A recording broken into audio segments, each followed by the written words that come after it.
পারলাম না বলে দুঃখিত।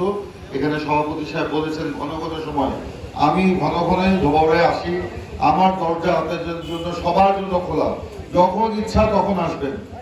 আমার ভুল হলে আপনারা আমার ভুলকে শুধরে দিবেন, সঠিক পথে আমি যেন চলতে পারি সেই পথটা আপনারা আমাকে দেখাই দিবেন। আমি ভুল করতেই পারি, মানুষের ভুল হয়, সেই ভুলের শুধরানোর জন্য আমি আপনাদের কাছে আহ্বান জানাবো। দ্বিতীয়ত, আমি আপনাদের সাথে ঘন ঘনই বসতে চাই।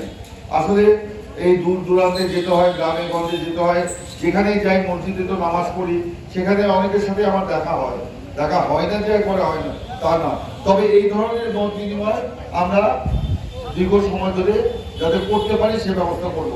আরেকটি বিষয়, সামনে নির্বাচন কথা এসছে, আমরা কোনো দলের প্রতি মানে বিরুদ্ধচারণ না করেই বলি যে বিএনপি সম্পর্কে অনেকে অনেক রকম কথা বলে, বিএনপি ইসলাম থেকে দূরে সরে যাচ্ছে, বিএনপি ভারত প্রীতি ইত্যাদি ইত্যাদি।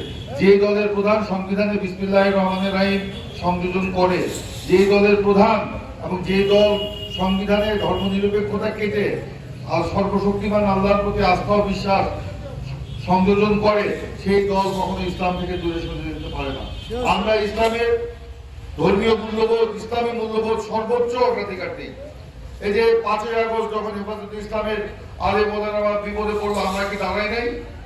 এই কারণে আমাদের শত শত নেতা কর্মী আপনার জেল খেটেছে।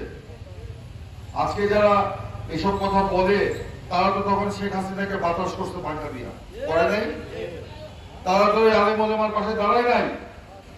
আজকে বিএনপি মদিনার ইসলাম কায়েম করতে চায়। আমরা